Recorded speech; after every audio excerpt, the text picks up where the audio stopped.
Nos dice Santa Teresa de Jesús: Dios escribe derecho en renglones torcidos. Hoy estamos en la solemnidad del nacimiento de Juan el Bautista. Y qué bueno entresacar algunos momentos importantes de este acontecimiento. Primero, los vecinos quedaron sobrecogidos y la noticia corrió por toda la montaña de Judea. Y todos los que escuchaban esto decían: ¿qué va a hacer este niño? En torno al nacimiento de Juan empezaron a surgir hechos insólitos. El primero de ellos, Zacarías. Su padre, que había reprochado y que no creía, había perdido el habla, y esto ante el anuncio del arcángel Gabriel. Recobra el uso de la palabra, de modo que aquel que con su mudez había mostrado la esterilidad del pecado, ahora con su voz proclama la fecundidad que trae la gracia. En segundo lugar, Zacarías escoge para el niño un nombre que no pertenece a su familia. Nos dice el texto: nadie en tu familia se llama así. Le increpaban con razón sus parientes y vecinos, pero él se sostuvo en su decisión: el nombre será Juan. Y por último, cosa notable, que este hombre haya renunciado a dejar su nombre en el único hijo de sus entrañas, con el único propósito de dar testimonio de la gracia divina.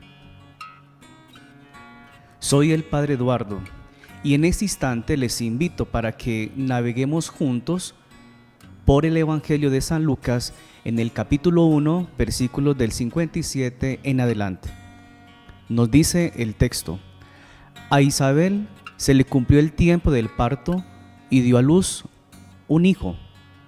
Se enteraron sus vecinos y parientes de que el Señor le había hecho una gran misericordia y la felicitaban.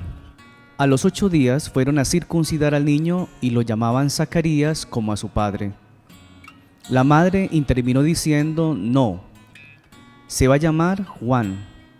Le replicaron: ninguno de tus parientes se llama así. Entonces preguntaban por señas al padre cómo quería que se llamase. Él pidió una tablilla y escribió: Juan es su nombre. Todos se quedaron extrañados. Inmediatamente se le soltó la boca y la lengua y empezó a hablar bendiciendo a Dios. Los vecinos quedaron sobrecogidos y corrió la noticia por toda la montaña de Judea. Y todos los que lo oían reflexionaban diciendo: ¿qué va a hacer este niño? Porque la mano del Señor estaba con él. El niño iba creciendo y su carácter se afianzaba. Vivió en el desierto hasta que se presentó a Israel. Palabra del Señor. Gloria a ti, Señor Jesús. Decíamos de Santa Teresa de Jesús: Dios escribe derecho en renglones torcidos. Y quisiera, con varios puntos, resaltar por qué Dios escribe derecho en renglones torcidos. Primero, porque el tema del nombre desconcierta a toda una comunidad, a una familia, inclusive hasta nuestros días. Diríamos que es típico de Dios, cuando tiene una misión reservada para alguien, cambiarle el nombre, como que a través de este nombre que Dios designa, empieza una nueva misión. Y para ello quiero resaltar algunos. Por ejemplo, recordemos a Abraham, que significa padre enaltecido. Luego se le llamará Abraham, padre de una multitud. En esa misma línea está su querida esposa, Sarai, que significa mi princesa. Se le llamará Sara, madre de naciones. Luego tendremos a Simón, que significa Dios ha escuchado, por Pedro, piedra, roca sobre la cual Jesucristo quiere edificar su iglesia. Y al igual lo hacen algunas comunidades religiosas. También los papas. Pensemos en nuestro actual Santo Padre, Papa Francisco, que su nombre de pila es Jorge Mario Bergoglio. Entonces, frente a todo esto, juega un papel importante el nombre, no solamente de Juan el Bautista, sino también nuestros propios nombres. Aquí valdría la pena pensar hasta dónde nosotros, a través de nuestros nombres, redescubrimos la misión que Dios nos tiene preparados. Y qué bueno que cumplamos y vivamos a plenitud la invitación de Dios. Que nuestras preocupaciones de cada día sean para que nuestros nombres estén escritos en el cielo. En segundo lugar, Juan es su nombre. Con esto se rompe la tradición familiar. Los expertos de la Biblia nos afirman que era muy común conservar el nombre del papá como sucesor de esa familia para continuar esa tradición. Aquí se rompe la tradición porque empieza una etapa nueva. La pregunta que se hacían muchos acerca de este niño, ¿qué iba a hacer? ¿Qué significa esto de cambiar la tradición? ¿Qué significado tenía ese giro de cambiar el nombre? Habría de pasar tiempo para saberlo. Juan se va a convertir entonces en el eslabón que une lo antiguo con lo nuevo. Y en tercer lugar, un dato curioso. En esta fiesta del nacimiento de Juan el Bautista, pudiéramos decir que dentro de la liturgia de la iglesia, solo a Jesús como nuestro Salvador y a Juan el Bautista como el precursor serán los únicos que la iglesia le celebra el nacimiento. En un cuarto momento, para Lucas, lo que más le interesa de todo este relato que ya hemos escuchado es que de allí surge algo trascendental. Hay una certeza fundamental. ¿Y cuál es esa certeza fundamental? Que las cosas no son por casualidad, que realmente la presencia de Dios inicia cuando nosotros se lo permitimos, porque en esa misión que se le va a encomendar a Juan, será el último de los profetas que une el Antiguo con el Nuevo Testamento y será el encargado de preparar la llegada inminente de Jesús. Por eso, un dato curioso que quiero resaltar en esto de que el Señor nos llama, nos escoge, cambia nuestro nombre y nos envía, pensemos por un momento con la llegada del Papa Francisco a Colombia. Cuando el Papa Francisco llega a Colombia, para los medios de comunicación, un dato curioso que llama la atención es que el encargado de los viajes que el Santo Padre le organizan es precisamente de un colombiano. Resalto al sacerdote que se llama Mauricio Rueda Bells, cercano a ese círculo de seguridad del Papa. Para los periodistas y para muchos que nos dimos cuenta, fue un privilegio que un colombiano se encargara de preparar la llegada del Santo Padre. Algo parecido es Juan el Bautista con la llegada, con la venida del Salvador del mundo. Juan prepara los caminos del Señor. En un quinto momento, Juan significa Dios es misericordioso. Por medio de este niño, Dios se manifiesta realmente misericordioso para con sus padres y se manifiesta más misericordioso aún para con el mundo, porque le regala el precursor de su propio Hijo divino. Es con Juan que a través de esa proclamación, de esa preparación, llega Jesús al mundo, llega la noticia de Jesús al mundo. Y para este momento yo también quiero resaltar una noticia que se volvió viral de un hombre de Medellín llamado Edinson García, una persona digna de elogiar porque los medios de comunicación les ha llamado la atención que, siendo una persona de condición humilde, un vigilante, tenga la capacidad de aprender inglés y en medio de su sencillez le ha enseñado a muchos a hablar inglés. ¿Por qué resalto un poco la vida de este hombre, de un vigilante bilingüe? ¿Por qué?